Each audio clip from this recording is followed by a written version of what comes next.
Fecha os teus olhos, curva a tua cabeça.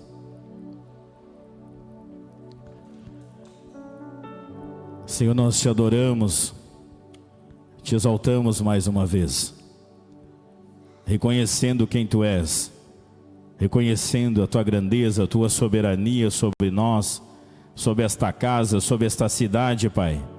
Apesar de todos os altares sendo levantados nesses dias, eis-nos aqui, erguendo, levantando um altar de adoração a Ti, Pai. Por isso, meu Senhor, limpa os céus desta casa, limpa os céus dessa cidade, desfaz todo encantamento, toda palavra lançada, Pai, todo intento das trevas contra nós, contra esta casa, em o nome de Jesus. Abre os céus sobre nós nesta noite, que os Teus anjos e arcanjos continuem apostos aqui. Fala conosco, Pai, através dessa palavra. Usa, Senhor, a minha vida como um vaso, como instrumento Teu apenas, Pai, mas que toda honra e glória seja dada ao Teu nome, que é santo, Deus, em o nome de Jesus. E se você crê, aplauda forte a Ele, amém.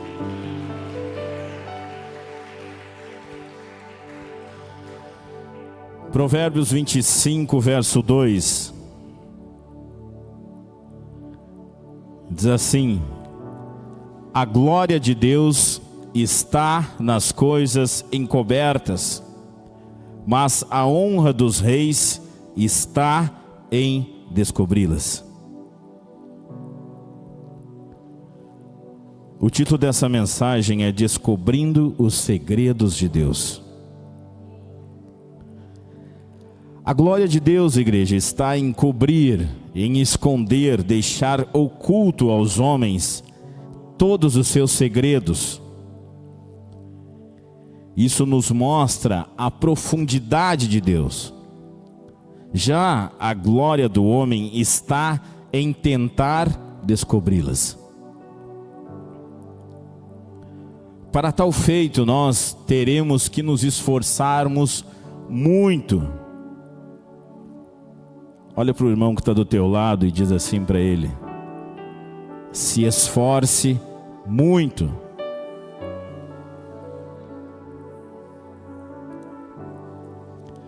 Mas de que forma então nós conseguiremos descobrir as coisas encobertas por Deus e em Deus? A resposta a essa pergunta é conhecendo a Deus. Essa é a única forma de nós descobrirmos os seus segredos, se tornando amigo de Deus. Se você o fizer o seu melhor amigo, se o Espírito Santo for o seu melhor amigo, Ele revelará os seus segredos. Os mais insondáveis à mente humana serão revelados a você, mesmo sem você pedir nada. Mesmo sem você começar a incomodar Deus. Me fala, Deus, eu quero descobrir tal coisa. Ele vai começar a compartilhar com você os segredos dele. Coisas que a mente natural humana jamais vai conseguir entender. Deixa eu te dizer algo aqui. O Pai, Ele não poderá revelar tudo de uma vez a você. Não vai poder. Mas por quê, pastor? Quer dizer então que se eu tomar a decisão hoje de aceitar Jesus, a andar nos caminhos dele e fizer o Espírito Santo meu melhor amigo, ainda assim eu não serei revelado em todos os segredos dele? Não. A resposta é não. Sabe por quê, igreja?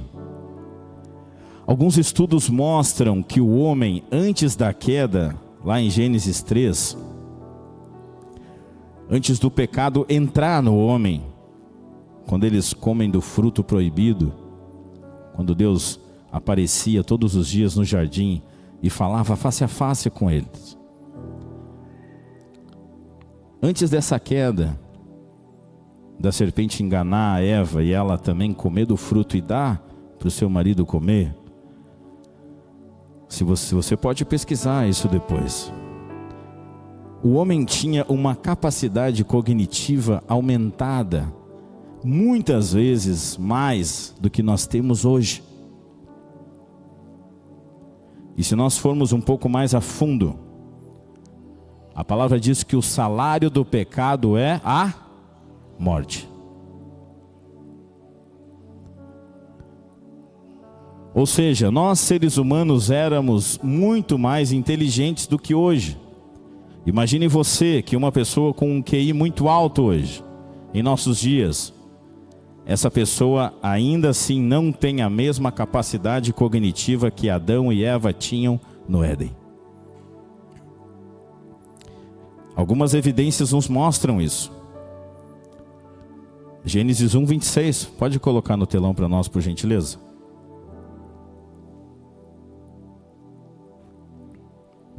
Ali, ó. E disse Deus: façamos o homem à nossa imagem, conforme a nossa semelhança, domine sobre os peixes do mar, sobre as aves dos céus, sobre o gado, sobre toda a terra e sobre tudo o réptil que se move sobre a terra. Ou seja, façamos o homem à imagem e à semelhança de Deus. E isso inclui inteligência, raciocínio, criatividade, consciência moral e a comunicação com Deus. Antes do pecado não havia medo, não havia traumas, não havia corrupção moral, não existia nada. Existia apenas o homem em sua plenitude com Deus. Isso era o que existia no Éden, no plano original. Antes do pecado, a mente do homem era plena e alinhada com tudo o que Deus queria para a humanidade. Mas como então, pastor, que nós conseguiremos evidenciar tudo isso? No próprio Gênesis a gente vê isso. Nós vemos isso. Adão dando nome a todos os seres viventes da terra. Gênesis 2:20. Coloca ali para nós. Está escrito ali, ó. E Adão pôs os nomes de todos o gado, aves dos céus e a todos os animais do campo. Ele deu o nome. Imagine se Deus pedisse para que você nomeasse tudo o que existe na face da terra hoje. Como que você se sentiria, primeiramente? Cara, eu ia entrar em pânico. Porque tamanha responsabilidade. Dar nome a tantas coisas que foram criadas e que até então ninguém sabia o que era. Olhar, esse bicho aqui tem cara de vaca, esse de boi, de pássaro não sei o que, outro não sei o que. Vocês já pararam para pensar nisso alguma vez?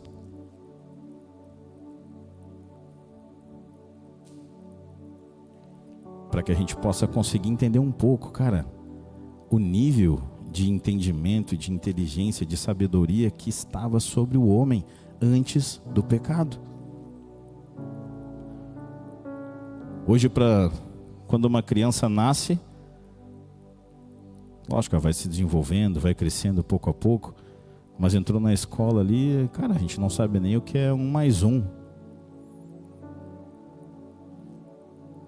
Outra pessoa vai ter que nos instruir. Mas quem instruía eles era Deus. Vocês estão conseguindo entender a grande diferença? Era Deus. Deus falava face a face com eles. Chegava no Éden na viração do dia: Adão, Eva, vem aqui, vamos conversar.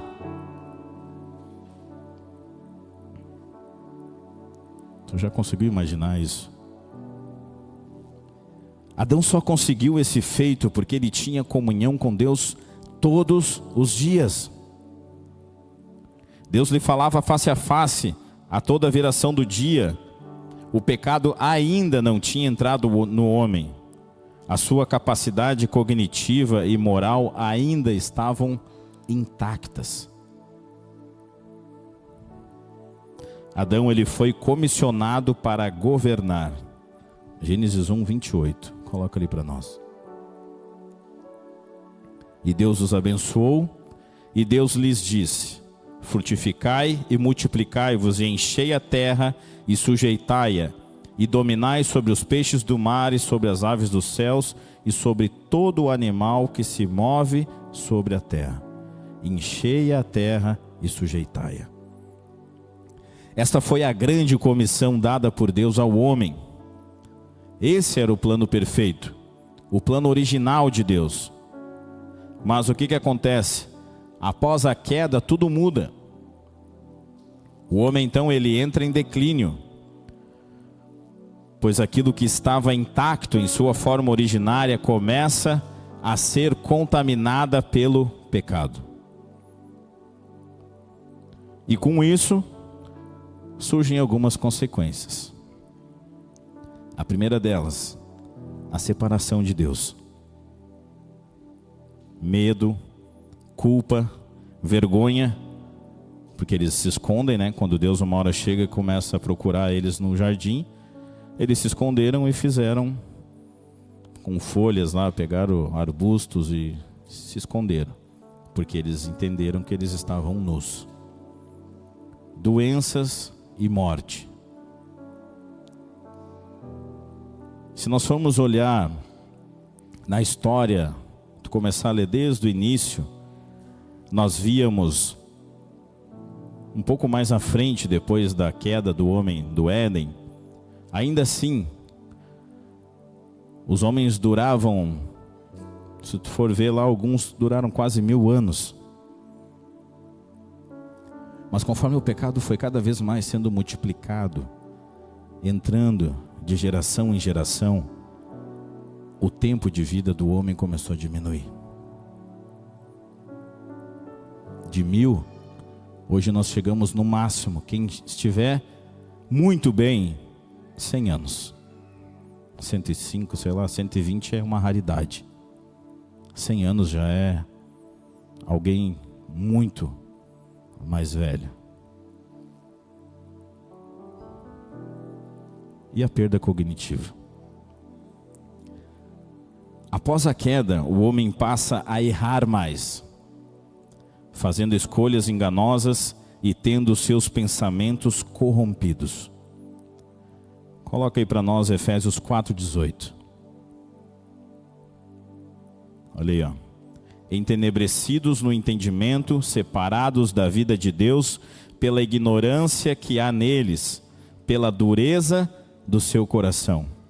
Esse entenebrecidos aqui significa entendimento ou mente obscurecida pela ignorância espiritual e dureza de coração. E o resultado disso? A separação da vida de Deus. Mediante a tudo isso, talvez você esteja se perguntando, mas o que eu posso fazer então com relação a isso?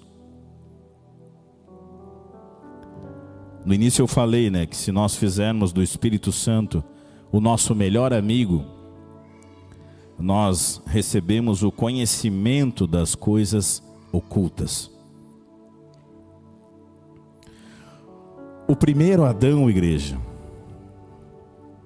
ele pode ter falhado, mas o segundo Adão, ele não falhou.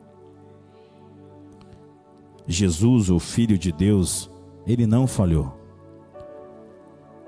Nele, nós somos restaurados. Amém? 1 Coríntios 2, verso 11, diz assim: porque qual dos homens sabe as coisas do homem, senão o Espírito do homem que nele está? Assim também ninguém sabe as coisas de Deus, senão o Espírito de Deus. É o Espírito Santo que vai nos revelar as coisas de Deus.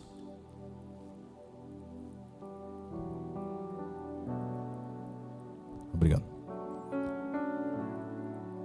Não vai ser o teu colega de trabalho lá que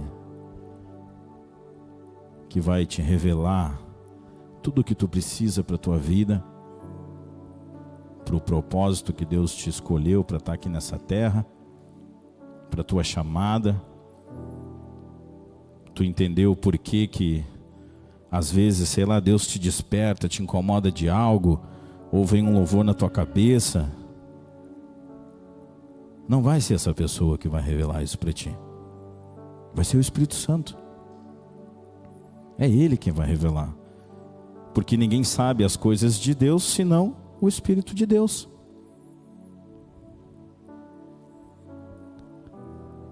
Eu lembro no início, quando eu estava começando a ter experiências com Deus, a buscar a Deus no meu secreto. E um dia eu pedi chorando para Deus. Eu falei: Deus, eu preciso saber o porquê tu permitiu eu ter nascido. Qual é o meu propósito? Eu preciso saber disso. E naquela noite veio uma presença de Deus no meu quarto. E eu lembro que Deus começou a me trazer visões, e eu comecei a ver certas coisas. E Ele começou a me mostrar coisas que depois, anos à frente, eu comecei a ver coisas acontecendo na minha vida. Da forma como Ele queria me usar. Coisas que eu vejo acontecer hoje. Eu lembro que Ele me mostrou, havia muitas pessoas, e eu vendo pessoas sendo curadas. E Deus me falou: filho, eu te chamei para isso.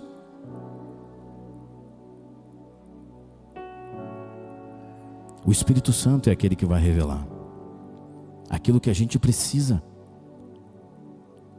Quando você tiver com uma dúvida do que fazer, de que caminho tomar, é o Espírito Santo que vai revelar. Porque é Ele quem sabe das coisas ocultas que serão reveladas aos homens. É Ele que vai revelar os segredos de Deus. Ao se envolver em buscar a Deus, através de jejuns, de orações, lendo a palavra, uma restauração acontece. Deus, Ele começa a mudar o nosso interior. O medo sai, o engano sai, tudo que era de mentira sai. Tudo que prende a mente de uma pessoa começa a ser retirado. Padrões do mundo. Por isso que você vê pessoas, se você tirar uma foto de uma pessoa, no primeiro dia que ela entrou talvez por uma porta de uma igreja, e que ela realmente teve um encontro com Deus. E se você pegar essa mesma pessoa, olhar daqui 6 meses, o semblante dela vai ser outro. Porque dentro dela havia muitas coisas ruins. Medo, insegurança. A pessoa às vezes está com pânico, está com isso, está com aquilo, com várias coisas. Porque ela está com seu coração destruído. Ela está com essas emoções arrebentadas. A sua mente está toda contaminada de padrões, de coisas que ela aprendeu durante anos. Eu falei aqui antes que eu me converti com 23, 24 anos. Todos esses anos antes da minha vida, esses 23, quase 23 anos, quanta coisa errada eu fiz. A minha mente tinha uma forma de enxergar as coisas, de traduzir uma circunstância e também de tomar certas atitudes a respeito disso. Mas conforme eu comecei a buscar a Deus, nessa época, eu lembro quando eu cheguei na igreja, tinha 2 pessoas que eu conhecia na igreja.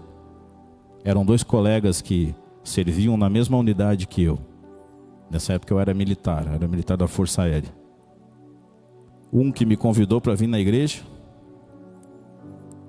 e um outro que ministrava louvor na época no altar, e era um sargento lá que servia na mesma unidade que eu, no QG. Que depois veio a ser o meu primeiro líder de célula na época. Essas 2 pessoas Acabava um culto, normalmente se juntam os grupinhos, pessoas que já têm uma certa amizade, se reúnem num canto, eles vão tomar um café, vão bater papo e depois vão embora. Mas ficam ali às vezes 15, 20 minutos e depois se vão embora. Eu olhava para os lados, essas duas pessoas já estavam servindo, já, né? Não conhecia ninguém. Eu esperava um pouco ali, uns 5 minutos, daqui a pouco eu pegava a minha moto e ia embora. Eu não tinha nenhum amigo mais nessa época. Porque todos os amigos que eu tinha, eu perdi. Porque os amigos que eu tinha me levavam para um outro caminho. E eu estava trilhando um caminho.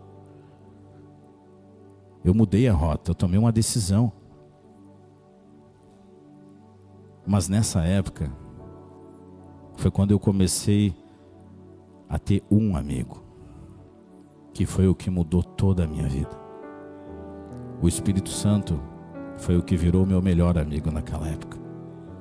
Eu saía da igreja, eu chegava em casa, eu ia orar, não tinha o que fazer. Arrebentado, destruído. Eu só ia para casa orar, chorar, só isso que eu ia fazer. E clamar pela presença dele. Mas pouco a pouco ele começou a revelar as coisas ocultas de Deus a respeito da minha vida. Aonde começou a sair tristeza, dor, mágoa, feridas começaram a ser curadas. E há alguns meses à frente, eu comecei a ver que aquilo que ele estava me ensinando e me revelando, eu pude começar a ajudar outras pessoas que estavam na mesma situação de quando eu cheguei. Isso que é maravilhoso. Você começa a receber as maravilhas de Deus, os segredos dele. E depois você pode ajudar outras pessoas que vão estar iguais a você, da mesma forma que você chegou, abatidas, machucadas, feridas. E você muitas vezes vai ser aquele ombro que alguém vai precisar. E dizer, cara, eu já passei por isso. Eu sei como é. Nós estaremos juntos orando. O que tu precisar, eu estou aqui. Mas para que isso aconteça, nós precisamos nos envolver em buscar a Deus. Aí o nosso interior muda. Nós começamos a compreender coisas as quais nós não entendíamos, pois os segredos revelados em sua palavra começam a ser derramados em nós. Amém, igreja? Ao passo que nós nos envolvemos com Deus, Ele começa a zerar tudo. Você passou uma decepção nessa área? Ele apaga. Começa a sua vida de novo a partir de hoje. Ah, eu fui traído. Não importa. Zerou hoje. Isso não significa que, mas então eu nunca mais vou me lembrar das coisas ruins que aconteceram. Não, você vai lembrar. A gente lembra, eu lembro. Poderia ficar algumas horas contando algumas coisas aqui. Mas você lembra que eu falei no início, quando eu estava falando a respeito de dízimos e ofertas aqui. No momento a gente não enxerga. Mas o tempo começa a passar. E você começa a enxergar que Deus estava do teu lado. E que Ele estava te sustentando no pior momento da sua vida. Você consegue enxergar. Depois que a tempestade passou, foi embora. Hoje deu uma chuva enorme aqui, pelo menos em Gravataí deu, não sei, deu aqui também antes, mais cedo. Estava preto o céu, não estava? Fechou, estava lá no meu escritório na empresa preparando a administração. Daqui a pouco um telhado de zinco dá um barulho. Fui olhar na janela, chuvarada gigantesca. 15 minutos depois, zerou. O céu ainda estava meio escuro, mas a chuva passou, a tempestade passou. Toda tempestade tem início, mas ela tem um fim também. O pior cenário que for, ele pode ser o ruim, o pior de todos, mas ele vai passar. E quando passar, você vai conseguir enxergar tudo aquilo que Deus fez. Porque ao passo que nós nos envolvemos com Deus, Ele começa a zerar tudo. E Ele começa a nos levar ao estado original. Daquilo que realmente nós fomos criados para ser. Não criatura de Deus, mas filhos de Deus. Porque a palavra diz que por meio dele, de Jesus, nós somos feitos filhos, não criaturas. Não foi para isso que a gente foi criado. Deus fez o homem, sua imagem e semelhança, do pó, mas para que nós fôssemos filhos dele. No Éden, igreja, o homem perdeu mais do que apenas um jardim. Derramei água aqui. Tudo certo. Ainda bem que não derrubei no computador. O homem perdeu mais do que apenas um jardim. O homem perdeu uma mente conectada com Deus. Por isso que às vezes é uma luta. Se você pegar, sentar no sofá, numa mesa, no escritório, onde você goste de pegar a sua Bíblia e começar a ler. Por isso que às vezes é uma luta para que você consiga se concentrar e entender o que tu está lendo. Ou vai orar, vai fazer qualquer outra coisa. Eu vou pegar agora, eu vou orar 5 minutos aqui, 10 minutos. A tua mente simplesmente começa a vir muitas coisas na tua mente. Por quê? Desconexão. Isso foi o que o pecado trouxe. Mas como que eu vou conseguir então me conectar novamente? Se envolvendo, buscando a Deus. E pouco a pouco, essas coisas começam a sair. A corrupção sai, pensamentos impuros saem, porque há coisas que estão conectadas, padrões que foram plantados nos nossos pensamentos. Como eu falei, imagina, eu fiquei 23 anos aprendendo tudo que era errado, né? Vamos dizer, falando espiritualmente. Lógico que aprendeu muitas coisas boas, mas falando espiritualmente em Deus, muita coisa eu aprendi, coisa errada. Entendia uma coisa, fazia de uma forma, e depois Deus disse, não é assim que tem que fazer. Agora, tu tem que tomar essa atitude para esse lado aqui, nesse caminho. Se tu quer permanecer no meu caminho. Não fazer o que tu fazia antes. Que isso vai continuar te desconectando da minha presença. Aí é que está a grande diferença. Mas, em Cristo Jesus, nós temos a nossa mente restaurada. Amém? Por isso que, depois tu for ler lá, quando os discípulos ministravam, algumas pessoas estavam apavoradas da forma como os discípulos pregavam em sabedoria e autoridade. Né? Como que pode homens iletrados estarem sendo usados dessa forma para falar com autoridade? Porque em Jesus a gente tem a nossa mente restaurada. Mesmo sem conhecimento teológico, como os mestres da lei tinham naquela época, Deus usou aqueles homens. Porque eles estavam andando com Jesus e eles estavam voltando ao original, para aquilo que eles foram feitos para ser. Homens conectados a Deus. Provérbios 9:10. Coloca para nós ali. Eu já estou começando a me encaminhar para o final. Se o louvor quiser já ir se ajeitando.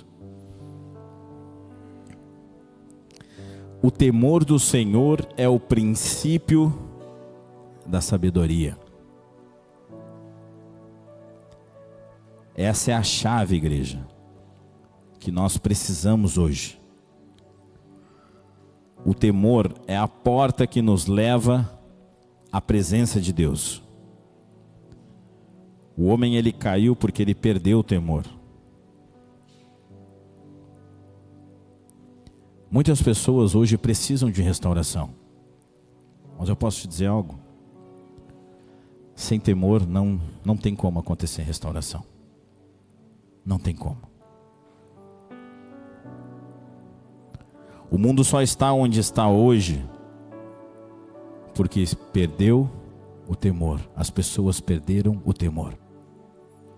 Por isso que a gente vê tudo o que está acontecendo agora, inclusive nesses dias que nós estamos agora. Por quê? Não tem temor nenhum. Se tu chegar para alguns e disser, cara, o que tu está fazendo da tua vida, cara? Não viaja. Uns vão dizer, não dá nada, né? Porque não tem temor. Mas a gente sabe que dá sim. Tudo que eu faço, toda escolha que eu tenho, toda atitude que eu tomo na minha vida, vai ter uma consequência. Agora essa pessoa não está vendo, não está conseguindo enxergar isso. Mas ela vai colher coisas segundo as atitudes que ela tomou, segundo as decisões que ela tomou. Ela vai colher. Então a gente viu aqui hoje que o homem ele precisa de restauração mental, restauração emocional, restauração moral, restauração da comunhão com Deus e a restauração de governo. Isso é o que nós, que a humanidade, que o homem precisa. 2 Crônicas 7:14. E se o meu povo que se chama pelo meu nome se humilhar e orar e buscar a minha face e se converter dos seus maus caminhos, então eu ouvirei dos céus e perdoarei os seus pecados e sararei a sua terra. Isso é o que nós precisamos. Arrependimento. Para que nós sejamos restaurados em todas as esferas. É arrependimento. Essa é a única forma que Deus pode agir em uma área de nossas vidas. Se não houver arrependimento, não adianta nada. Deus não vai ter como fazer nada. A pessoa pode vir, eu errei mesmo. Mas se não houver um arrependimento verdadeiro, nada vai acontecer. Deus não tem como acessar. Para que haja uma transformação, uma restauração verdadeira. Porque se a pessoa se arrepende, o temor é restaurado. E se o temor é restaurado, aí é onde a coisa começa a mudar. Aonde ela reconhece: miserável homem que sou. É onde Deus começa. Por isso que eu falei que é uma chave, é como uma porta. O temor é o que vai dar acesso para que Deus possa entrar. Porque se o temor é restaurado, o Espírito Santo pode falar qualquer coisa para essa pessoa, ela vai se arrepender. Tu passou talvez por um irmão na entrada e talvez sem querer tu falou alguma coisa que foi um pouco ríspido. Vou dando um exemplo tosco aqui. O Espírito Santo vai falar: olha, vai lá e conversa com aquele irmão. Essa pessoa ela vai prontamente, vai lá e vai conversar. Cara, eu não sei o que aconteceu, eu vi que ficou.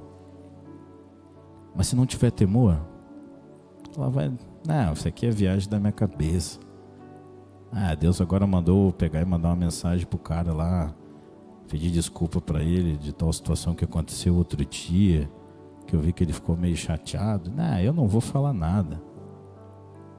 Mas se essa pessoa tem temor, ela sabe o que isso pode bloquear a vida dela de viver certas coisas com Deus em todas as áreas da vida dela. Ela sabe o que isso pode acontecer se ela não fizer isso.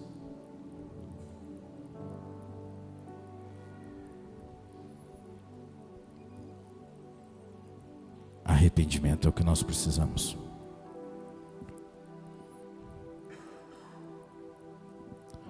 Pastor, mas tu falou que para a gente conhecer as coisas ocultas é a glória do homem.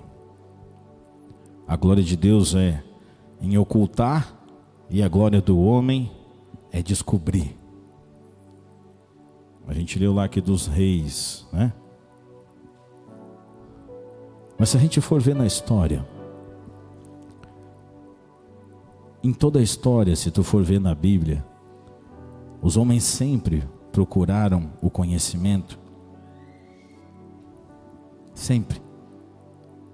Mesmo a nação mais poderosa, o Egito, que foi uma nação muito poderosa na época, eles tinham muito conhecimento. E realmente, tanto que se a gente for ver certas coisas que foram construídas na época, nós não conseguimos entender como que, sem as mesmas tecnologias que se tem hoje, como que eles conseguiram construir certas coisas. Eles tinham um grande conhecimento humano, mas o que lhes faltava era o conhecimento de Deus. E nós lemos aqui que o temor do Senhor é o princípio da sabedoria. Então, ou seja, se eu quero ter conhecimento verdadeiro, a única coisa que vai me dar acesso a esse conhecimento é o temor do Senhor. Por isso que eu falei, é como se uma porta se abrisse na minha vida. Quando eu entendo isso, eu começo a acessar certas coisas. Começa a vir o conhecimento dele. Por isso que eu falei dos discípulos ministrando. Porque eles acessaram coisas que outras pessoas não acessavam. Porque a mente humana não vai conseguir entender. Mas ao passo que eu me envolvo com Deus, que eu começo a buscar, que eu começo a me envolver, orar, jejum, palavra, que eu começo a realmente buscá-lo de verdade, ele começa a mudar a nossa mente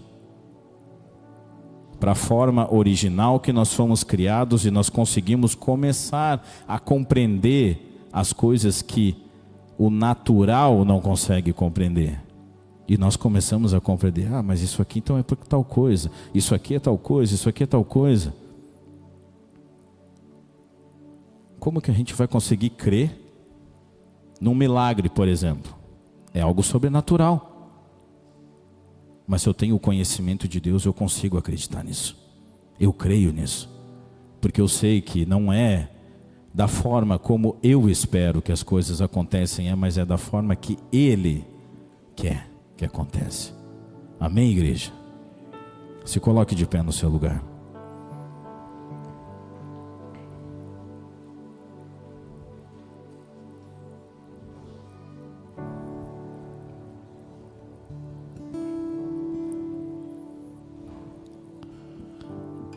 Coloca a mão no teu coração.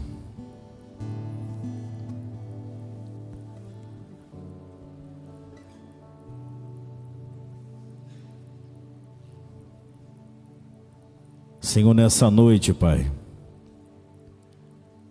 nós queremos apresentar as nossas vidas diante de Ti. Nós sabemos que a glória que está no Senhor é em ocultar as coisas secretas,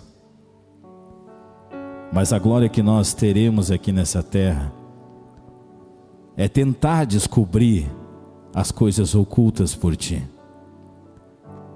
Nessa noite nós estamos aqui, Pai, em Tua casa. E nós clamamos, Senhor, como igreja nessa noite, que o Senhor venha restaurar, Pai, o temor em nossos corações. Nesses dias, enquanto muitas pessoas levantam altares profanos, Pai, nós estamos aqui em Tua casa. E nós oramos nessa noite, que o temor da igreja seja restaurado nesses dias. O princípio da sabedoria é o temor. Que nós sejamos encontrados, Pai, com os nossos corações abertos a Ti.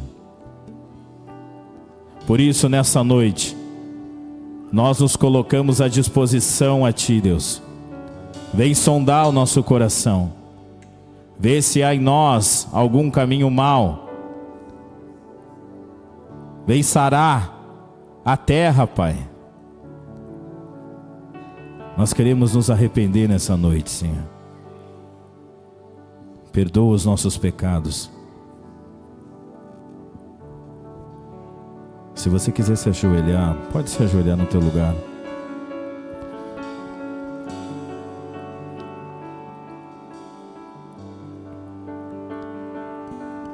Nós nos apresentamos a Ti nessa noite, Pai.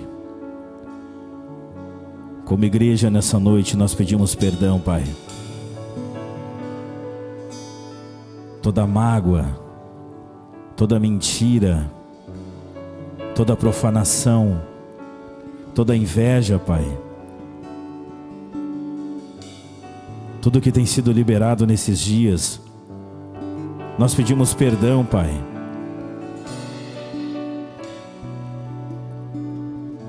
Tem misericórdia, Senhor, de nós, Pai, como igreja.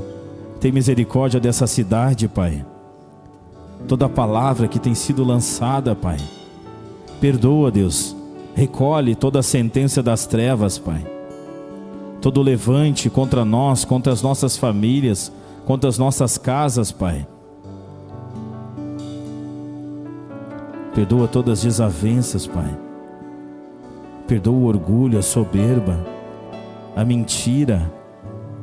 Tem misericórdia de nós. Comece a orar no teu lugar, querido. Ora. Nós estamos fazendo algo espiritual aqui, algo profético aqui. Nós estamos orando como igreja. Comece a se arrepender. Coisas que virão à sua mente. Comece a orar, comece a pedir perdão.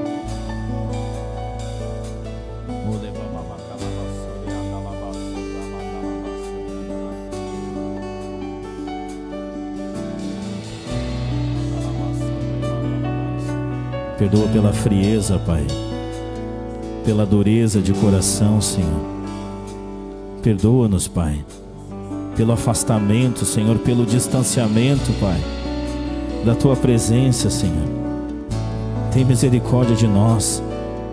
Restaura o temor na Tua igreja, Pai. Restaura o temor na Tua igreja, Deus. Em nome de Jesus, Senhor.